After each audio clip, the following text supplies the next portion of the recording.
Good afternoon. Welcome.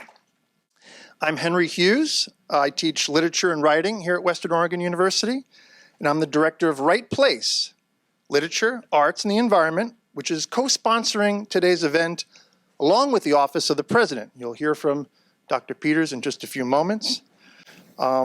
Western Oregon University was built on the homelands of the Luckiamute Band of the Kalapuya people.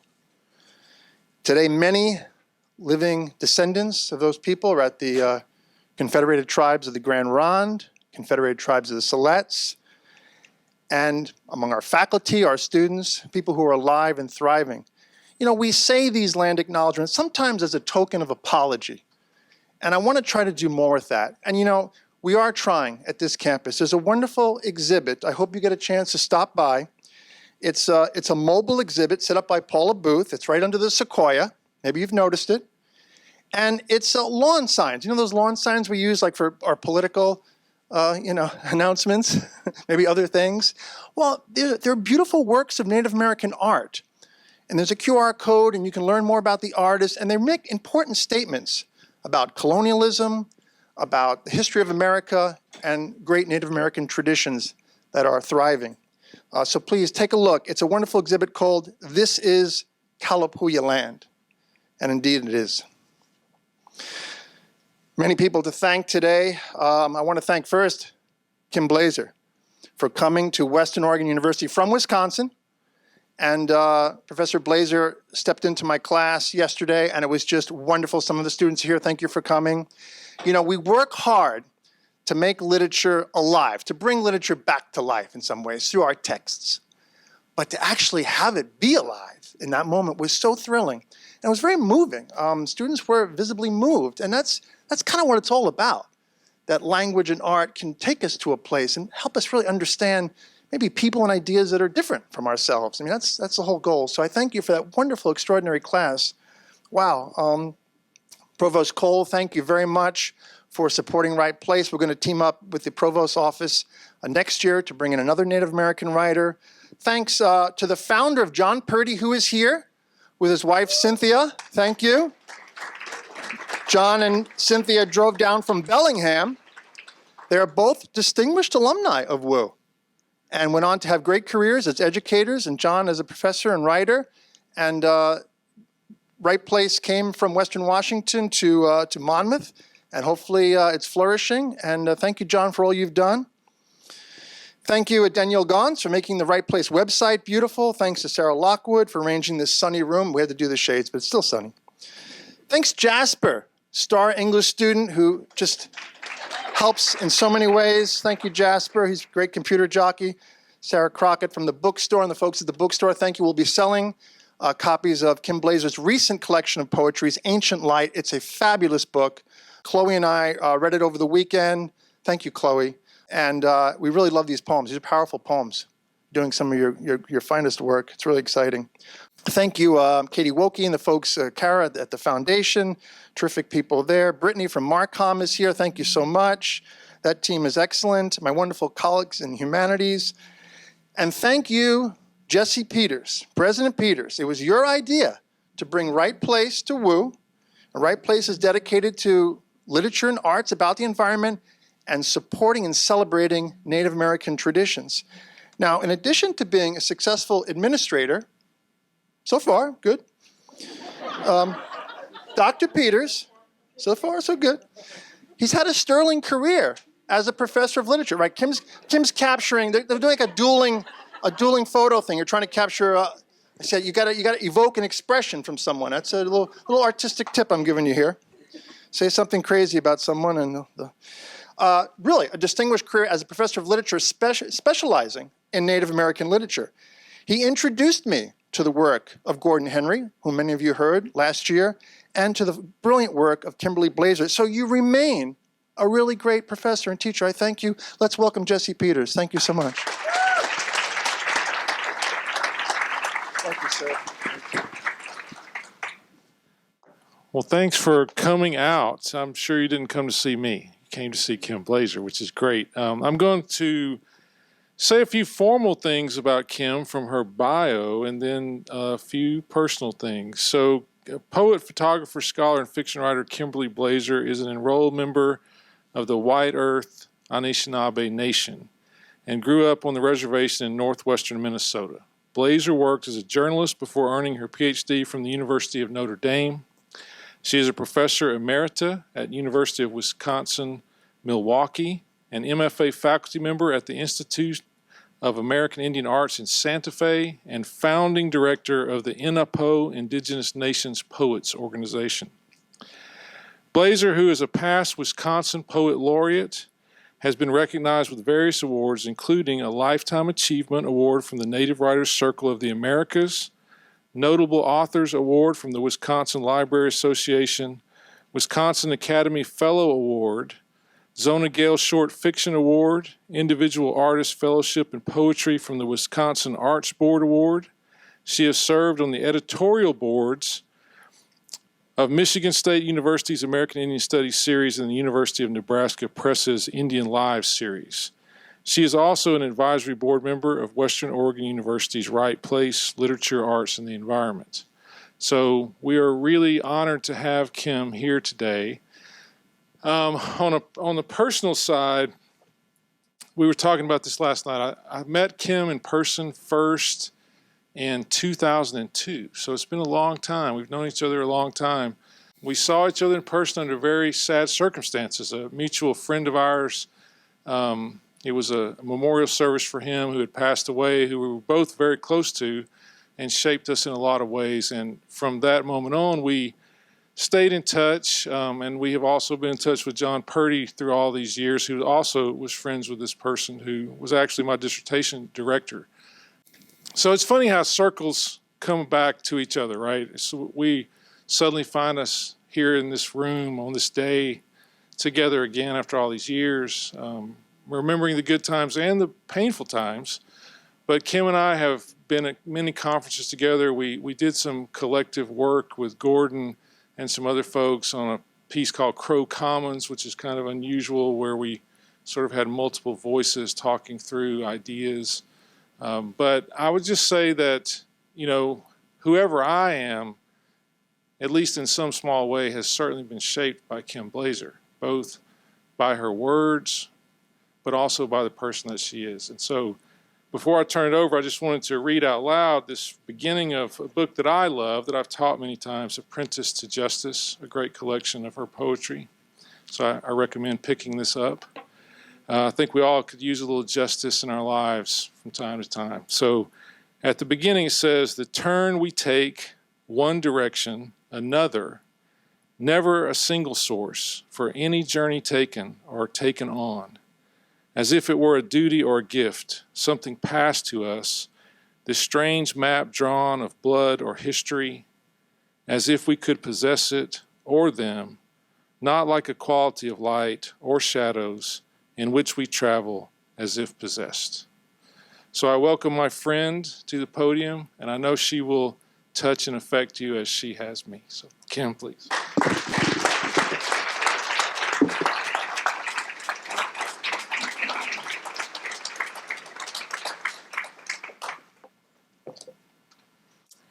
Bushu Nindinaway Magani Dok. Kim Blaeser, Nindijinakaz, Anishinaabe Kwe, Nindao, Gawababi Bonikag, Nindunjaba, Migizi, Nindodam. I'm Kim Blaeser. I'm an Anishinaabe from the White Earth Nation of northwestern Minnesota and a Migizi or Eagle clan. It's a true delight to be with you, and I want to say miigwech to Jesse Peters and Henry Hughes, miigwech to John Purdy, and miigwech to all of you for coming out for this event. I have many poems to read to you, and I have stories to tell. But as I am going to read to you, we're also going to have some of my photographs. I'm also a wildlife nature photographer, and I've been working on a kind of poem that I call pictopoem. And it is inspired by Anishinaabe dream songs and Native American ledger art. And so it's sort of layers of text and image and sometimes ekphrastic poetry. So these will just stream behind me, and you don't really have to worry about missing them. They'll come back. And then when we have a Q&A, you're welcome to ask questions about what comes. We do have a water access cabin adjacent to the Boundary Waters Canoe Area Wilderness, so some of these images come from my time in a kayak on those waters. The where in my belly. Scientists say my brain and heart are 73% water. They underestimate me. A small island, Minis, I emerged among Minnesota's northern lakes, the where of Monoman, wild rice in my belly. I am from boats and canoes and kayaks, from tribal ghosts who rise at dawn, dance like wisps of fog on water. My where is White Earth Nation and white pine forests, knees summer-stained with blueberries, pink lady slippers open and wild as my feet. I grew up where math was canasta, where we recited times tables while ice fishing at 20 below, spent nights whistling to northern lights. I am from old, medicine barks and teas, from early, the air damp with cedar, the crack of a mick, beaver tails on water, their echo now, a warning to where fish become a percentage of mercury, become a poison statistic, to where copper mines back against 1 million blue acres of sacred. I am from Nabih and Ogichidaqueg, women warriors and water protectors, from seed gatherers and song makers, the wet where pulse in my belly whispers and repeats, like the endless chant of waves on ledge rock, waves on ledge rock, on ledge rock, on waves, on water, Nupi.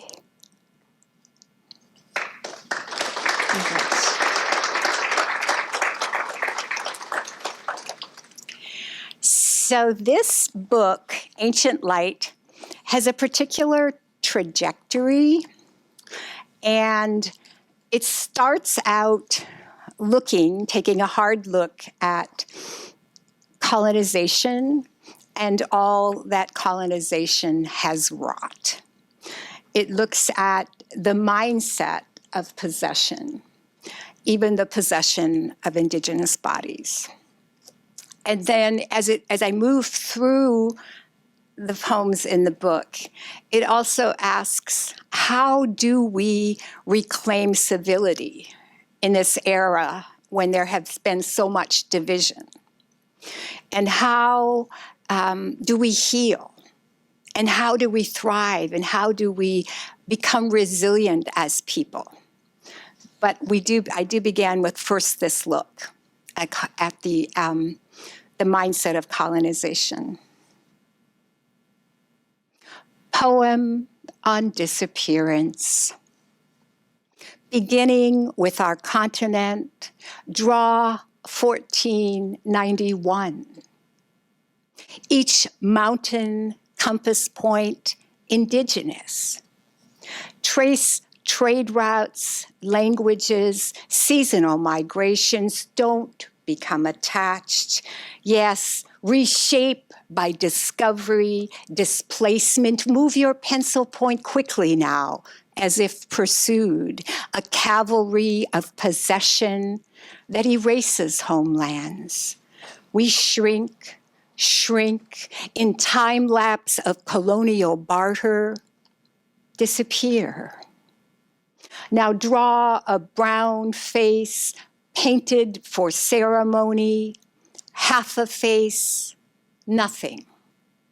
Draw nothing around a crumpled bird body, no wings.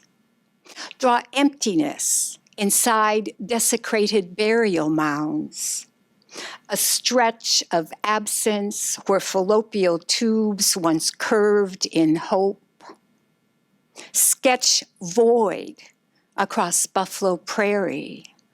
Draw the empty of elk, of passenger pigeon, of silver trout.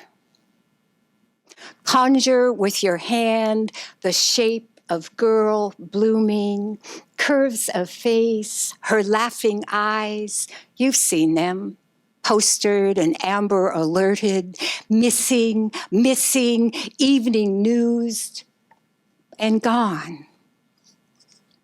Draw a woman wrapped in a blanket, a child's body weighted. Draw stones sinking into every river on the map. Draw carrion, blackening skies, carrion, plucking vision from round, brown faces. Draw missing, draw murdered. Work carefully now. Turn your hand to the new continent. Again, picture it. Nothing.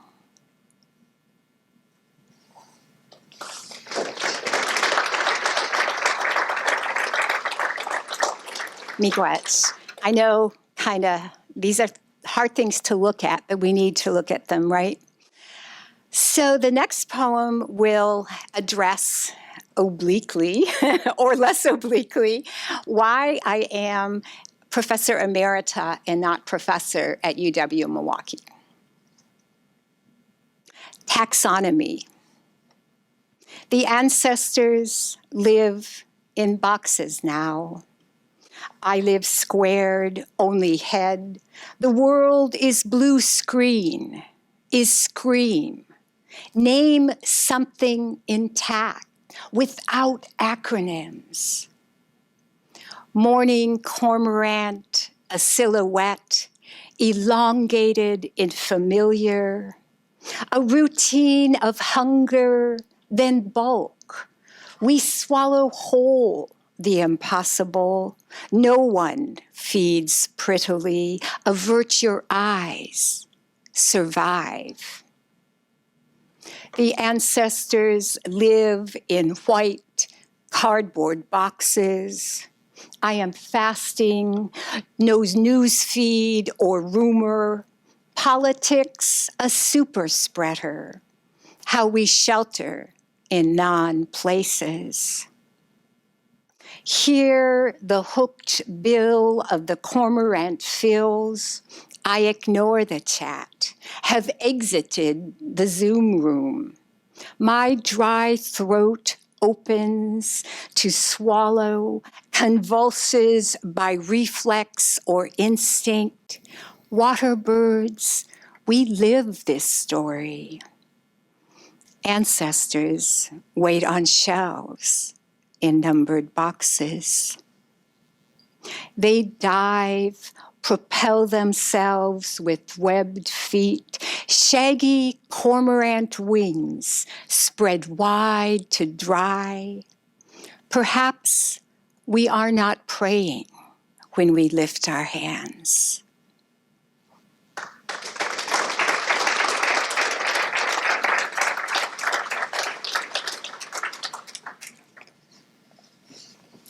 I appreciate that. I did say that I move on, and we're going to move on now. And I want to read a poem that celebrates our relatedness, and it's called About Standing in Kinship. We all have the same little bones in our foot, 26 with funny names like navicular. Together, they build something strong. Our foot arch, a pyramid holding us up. These bones don't get casts when they break. We tape them, one phalange to its neighbor for support. Other things, like sorrow, work that way too. Find healing in the leading, in the closeness. Our feet have 1/4 of all the bones in our body. Maybe we should give more honor to feet and to all the tiny but blessed cogs in the world, communities, the forgotten architecture of friendship.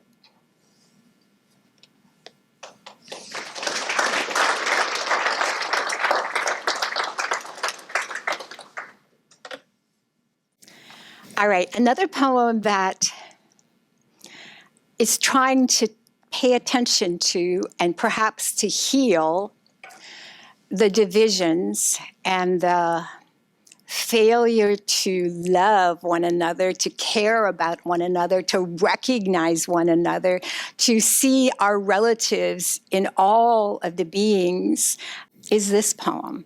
And I want to tell you, it was invited. A friend of mine was editing a volume that had to do with dignity as an endangered species, dignity itself as an endangered species. And I thought about Nathan Phillips. Do you remember Nathan Phillips? He was the indigenous man who was on the mall in DC, and he was drumming, and he was confronted by all of those MAGA-wearing youth. And what did he do? He just kept drumming. He didn't engage, he didn't yell, he didn't anything, right? So I thought that that was a very impressive act of dignity, restraint, humanity, right? And so I dedicated, even though this poem has like one line that speaks, refers to him, the poem is dedicated to him. And I actually, by happenstance or because the spirits willed it, was able to actually give him the poem and perform it for him in DC in 2022. It's a longer story, I'm happy to tell you, but I just want to say that sometimes poetry finds its way. Like you send it out into the world and it does its own thing. And I was really happy that this poem took that journey. On the dignity of gestures, for Nathan Phillips. 1, remember hands ungloved and notched by life. Watch them pour stovetop coffee into tin cups. Lift cross poles onto fence bucks. Mend nets. Rock your children.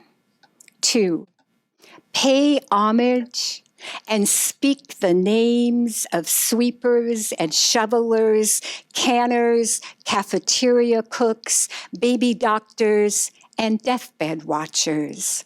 Esme, Dale, Margaret, David, Mike, and Colleen. 3, receive all gifts, crocheted Afghan or prize money, with humility. Gratitude spreads easy as butter. Unworthiness endures. 4, watch the eyes of turtle. Admire the neck cording of swan. Study wing beats and tail rhythms. Note how otter sows stoop to lift pups. Listen to wind in fall, to trees bending and unbroken. Announce like spring frogs the unfolding of each holy year. Carry candles into cathedrals, poetry into prisons. 5, do not become beast in the fray. Remember the indigenous hands that drummed on, the man who stood strong.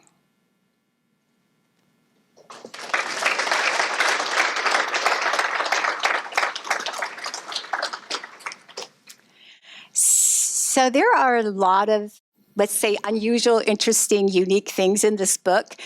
And one of them are poems that all have the same title. I have a group of poems throughout this book and poems not in this book that all have the title, The Way We Love Something Small. And for me, I always say that poetry is an act of attention.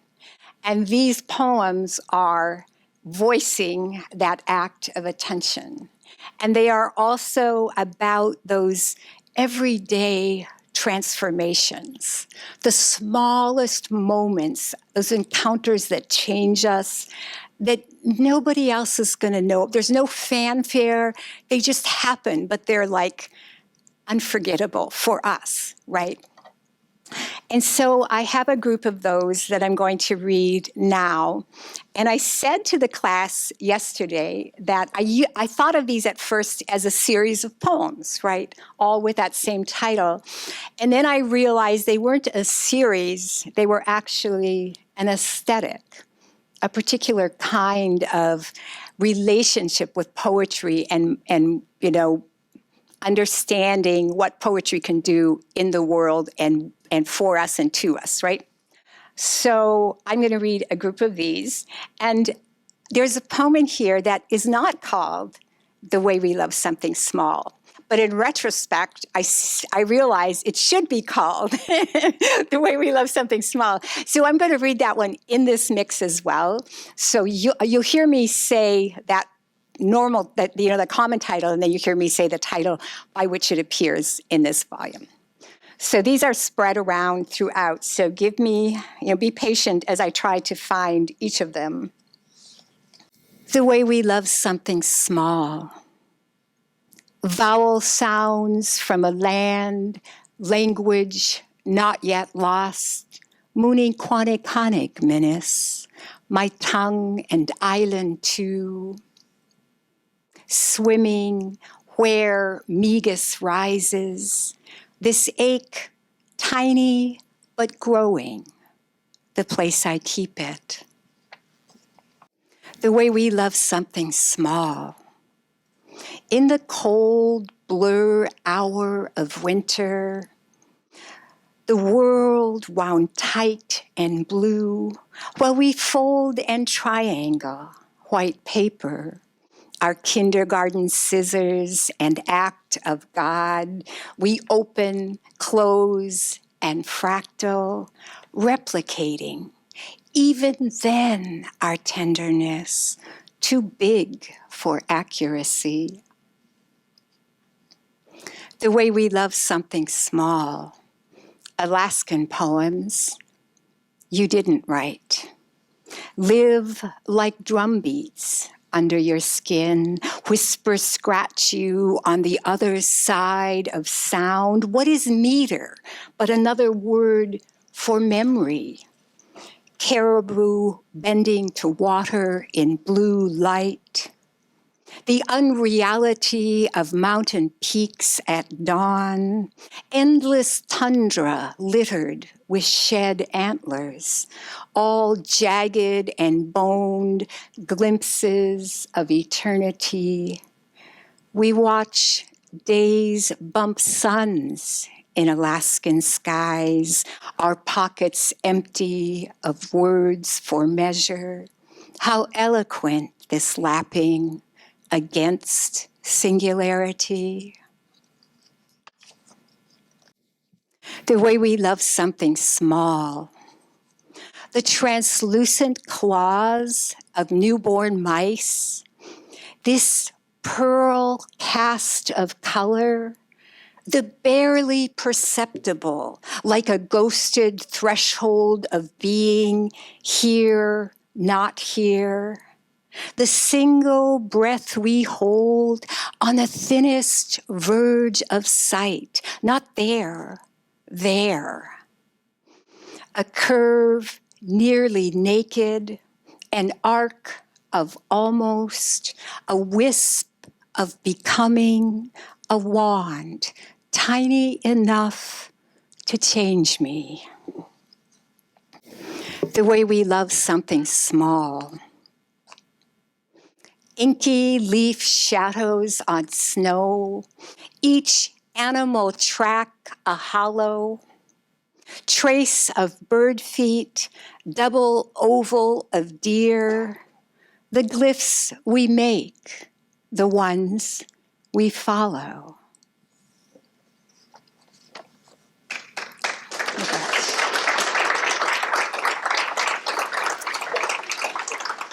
I appreciate that. I challenge you to all write these and then send them to me. I would love to read The Way We Love Something Small poems. Okay, so there are many things that happen in this book, and I'm going to move on to a sort of other thing that happens, because healing is not only cultural healing. It's not only, like world healing. It's also personal healing. And I wanted to try to make sure that I read every poem that the students read out loud, at least to them yesterday or here. So I'm going to read this poem, which really is about a kind of personal healing. How love balances on each precipice. How she stood of a morning at the clothesline, hummed her song filled with dew-scented grass, held the wooden clothespins in bruised lips.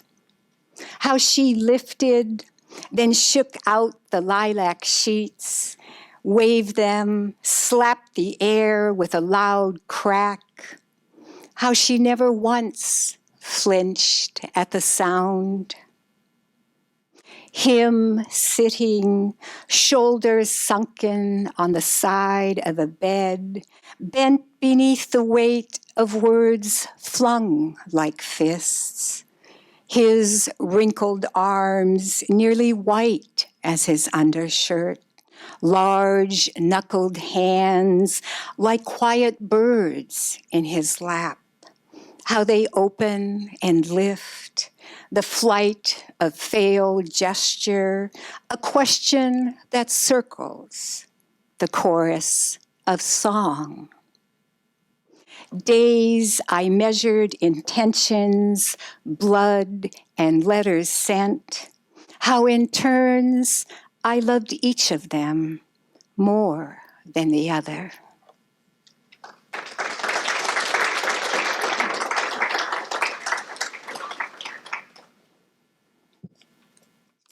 The knife my father gave me at 8, 1 inch longer than my empty ring finger, no field master multifunction wonder, a single blade case, slimline trapper, pocket knife my brother would teach me to thumb, open, closed, open, closed, open again, until I could slide it out quick and smooth, until I could point it, flick my wrist, throw and sink it every time, blade first in the sweet summer white earth clay, respect it, wipe it clean on my jeans. The knife my father gave me at 8 whispered to me the things he left unsaid.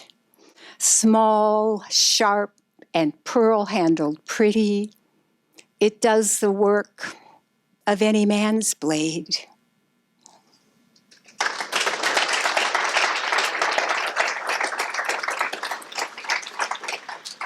So as President Peters, as Jesse mentioned, I am the founding director of NAPO, Indigenous Nations Poets.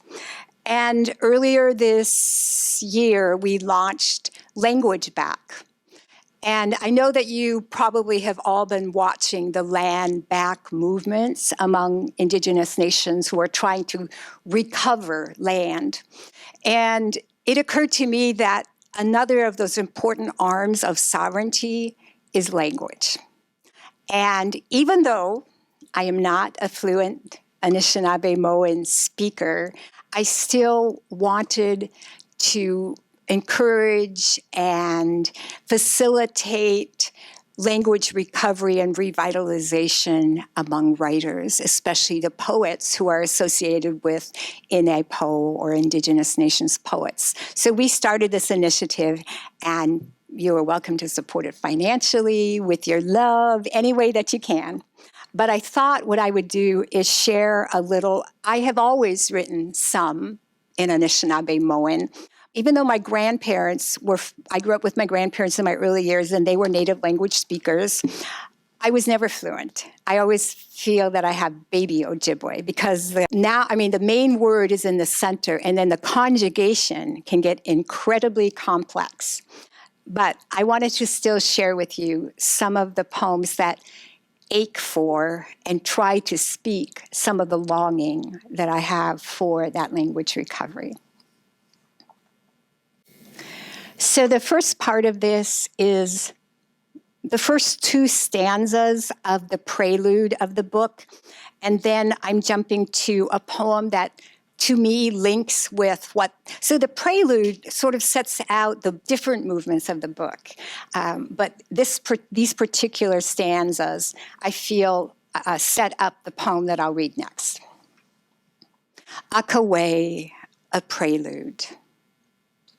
Between languages, in the shadow of old losses, we adorn ourselves. Words join breath marks, fall into silence.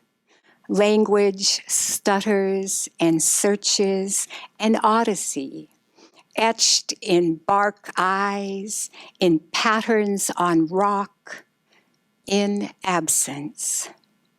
Everywhere careful words break, open, they feed us, remembrance like bread. Songs like bread, Wikwandawin.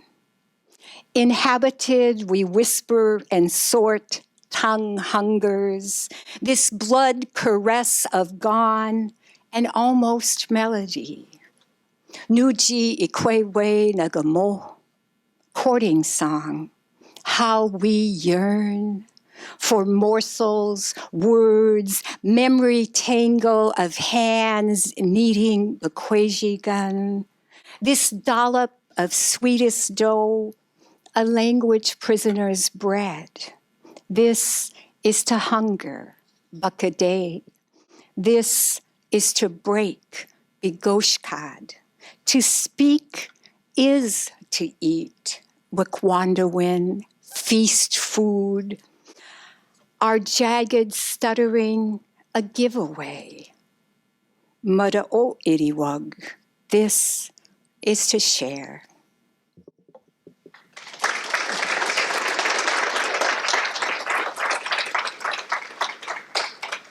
So another sort of element or aspect of this book are eco-poems. Some of them that seem as if they are quite apparently, and others that just there is an aesthetic running through that's asking for us to.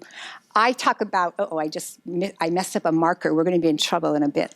I talk about the way that eco is embedded in 3 R's, and it's not reading, writing, and arithmetic. It's respect, relatedness, and reciprocity. So this is a poem that focuses on that.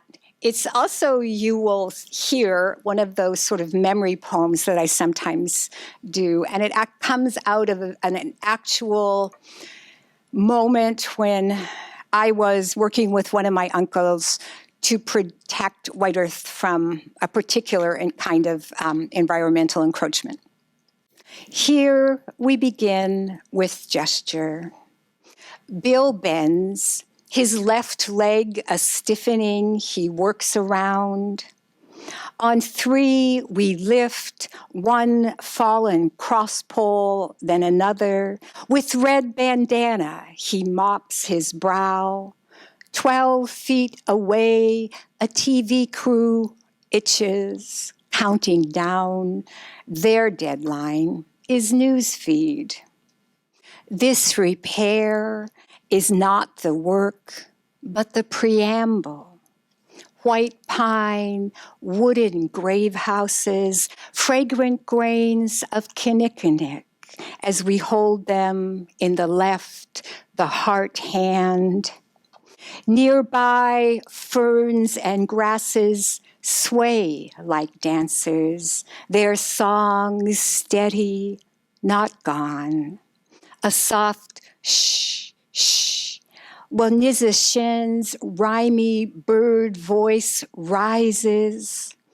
Our tobacco gift, our words placed just so.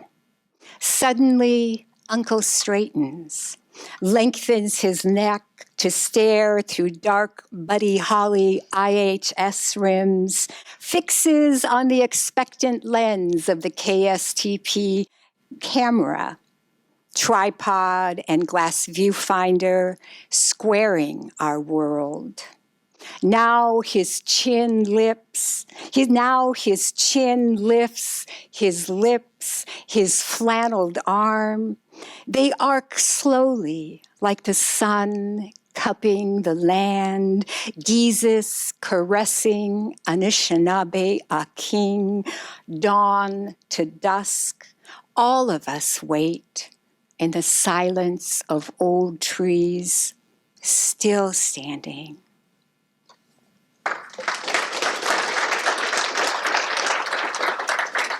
All right, I'm going to read from a couple of other books, and then I'll come back and finish with this one as well. So this is a book called Résisté en dansant, Ikoinimi, Dancing Resistance. It's a bilingual book, French and English. And the title poem, Ikoinimi, Dancing Resistance, has to do with the jingle dress tradition. And some of you may know that the jingle dress is a healing dress. The dance is a healing dress. We call it a medicine dress. And there's a whole story. If you want to ask a question in the question and answer period, I can tell you the story about how this dress came to be.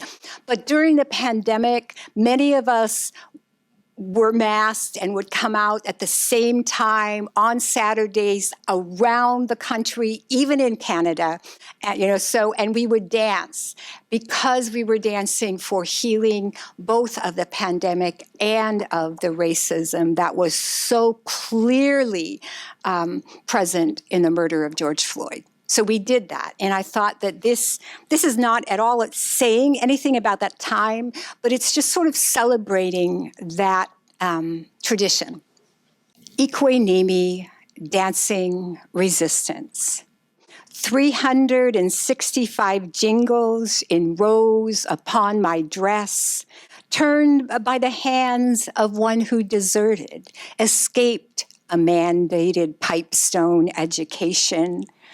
266 miles looking backward for pursuit, hiding from promised punishment by day, migrating like Hmong relatives by moonlight. 365 ribbons hold the jingles to my dress, colorful strips cut, tied, and threaded, stitched by the laughing women of my childhood, women who earned $2.25 for piece stitching geese aprons, pot holders, whose stiff fingers tap drum beats to sew by. 365 prayers, swing and tap one against another, Zangwei Magode, ancient medicine dress, silver-coned legacy, sounding the cleansing voice of rain. 145th White Earth Nation Celebration Powwow, the weight of Anishinaabe history on my back, a dress made light by resistance, this healing and art.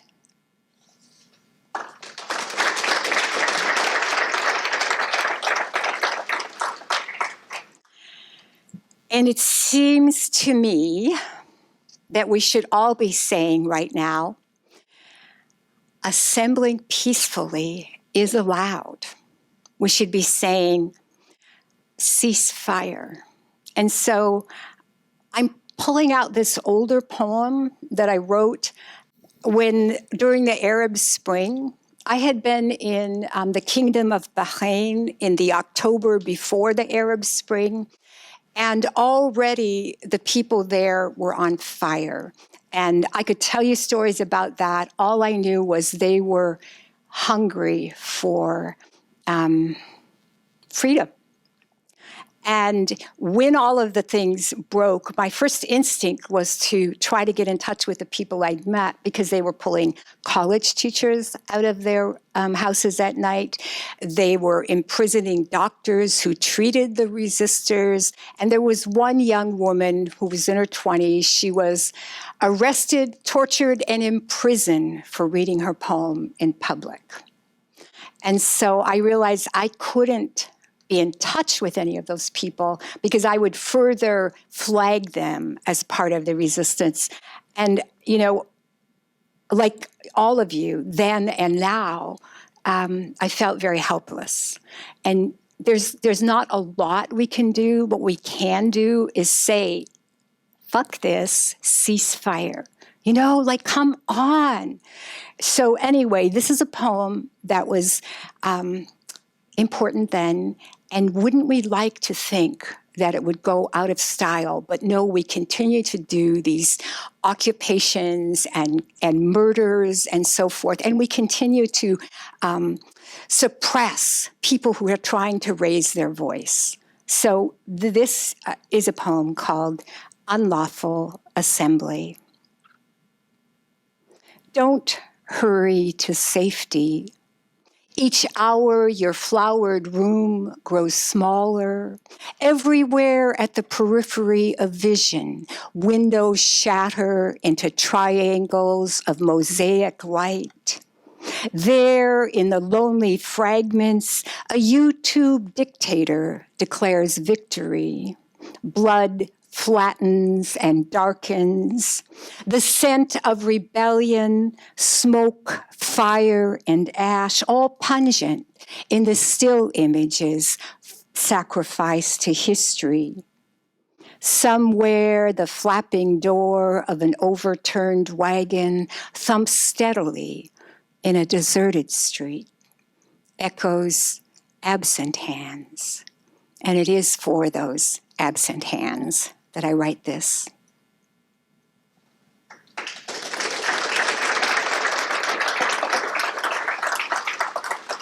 And then I wanted to offer this poem to all of you, because we have lived through a pandemic. We have lost people. We've lost friends. We've lost relatives. We've lost our sense of safety. And so as I've gotten older and we've lost more and more people, I wondered, how do you deal with that? And oftentimes for me, I turn to language or poetry or song. And this is a poem that I wrote to try to come to terms with death. Afterwards, because the smallness of our being is our only greatness, because one night I was in a room listening until only one heart beat. Because in these last years I've worn and nearly worn out my black funeral shoes. Because the gesture of afterwards means the same thing, no matter who speaks them. Because faith, belief, forever are only words, no matter, because matter disappears always and eventually. Because action is not matter, but energy that's spent changes being. And if death too is a change of being, perhaps action counts. And if death is a land of unknowing, perhaps we do well to live with uncertainty. And if death is a forested land, it would be good to learn trees. And if death is a kingdom, it would be good to practice service. And if death is a foreign state, we should loosen allegiance to this one. And if our soul leaves our body, then we must rehearse goodbye.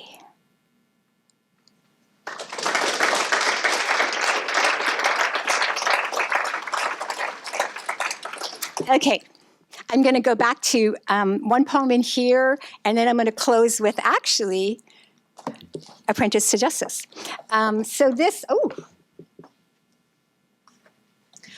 So one thing that happens near the end of this collection is it's sort of saying, we survived. What should we do with ourselves, right? How do we become more resilient, more beautiful, more caring, et cetera? And it actually came out of, those of you who are in writing workshops, you should enjoy them, because I sat in on a friend of mine's writing workshop, and he had us write 2 images. Like, he was just showing us images, and we just had to pick an image and then just do free write, right? And this is where this came out of, because there was an image of elk. There was an image of an elk with its great antlers, and the antlers had begun to leaf out, and there was a little bird in that, and it reminded me of Dear Woman, right? So that, in my mind, it all came together. I only tell you that so you have a hint of the craziness in here. And so this is called Quiescence. 1, small pampas grass, we bed down like deer, rest after the dying. Spirits all walk toward horizon, transform against the evening chrysalis of sky. 2, you feed me your dark-eyed loneliness, wisdom from Dr. Fauci, and sectors of tangerine, small as my thumb.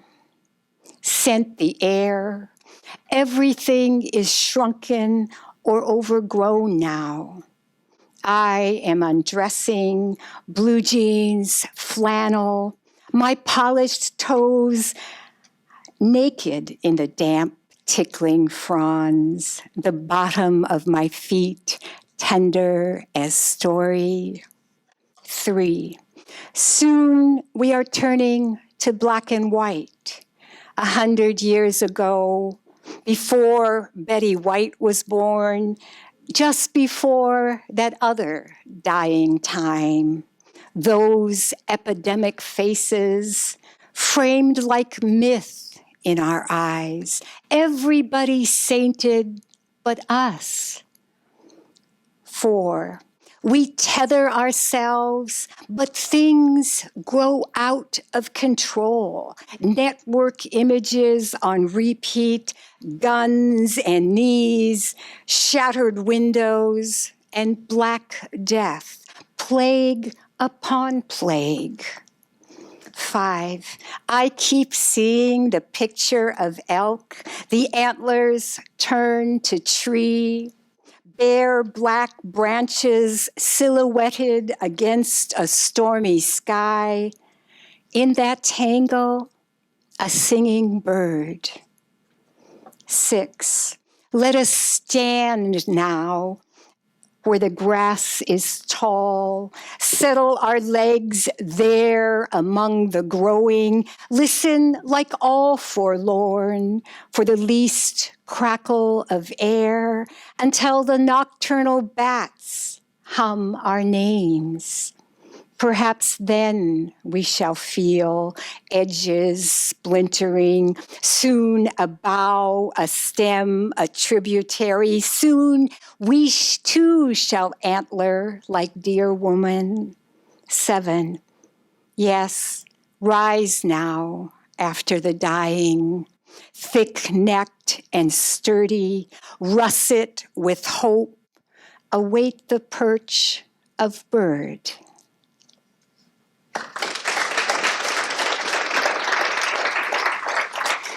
All right. I'm going to close with a poem that I said yesterday is like an anthem for me. It's one that sort of stands in for why I write, what I'm trying to do, and how it wants to pull you in a way. And it's called Apprentice to Justice. You will hear and hear different historical images. And I want to send it out to all of you who are working for justice in whatever way you do that. Apprenticed to Justice. The weight of ashes from burned out camps, lodges smolder in fire, animal hides wither, their mythic images shrinking, pulling in on themselves, all incinerated fragments of breath, bone, and basket rest heavy, sink deep like wintering frogs, and no Dust Bowl wind can lift this history of loss. Now fertilized by generations, ashes upon ashes, this old earth erupts. Medicine voices rise like whispered songs. White buffalo memories, teeth marks on birch bark, forgotten forms tremble into wholeness. And the gray, weathered stumps, trees and treaties cut down, trampled for wealth, flat potlatch plateaus of ghost forests raked by bears, soften, rot inward, until tiny arrows of green sprout, rise erect, root fed from each crumbling center. Some will never laugh as easily, will hide knives silver as fish in their boots, hoard names as if they could be stolen as easily as land, will paper their walls with maps and broken promises, scar their flesh with this badge heavy as ashes. And this is a poem for those apprenticed from birth. In the womb of your mother nation, heartbeats sound like drums, drums like thunder, thunder like 12,000 walking, then 10,000, then 8, walking away from stolen homes, from burned out camps, from relatives fallen as they walked, then crawled, then fell. This is a woodpecker's sound of an old retreat. It becomes an echo, an accounting to be reconciled. This is the sound of trees falling in the woods when they are heard, of red nations falling when they are remembered. This is the sound we hear when fist meets flesh, when bullets pop against chests, when memories rattle hollow in stomachs. And we turn this sound over and over again until it becomes fertile ground from which we will build new nations upon the ashes of our ancestors, until it becomes the rattle of a new revolution, these fingers drumming on keys. Chi miigwech.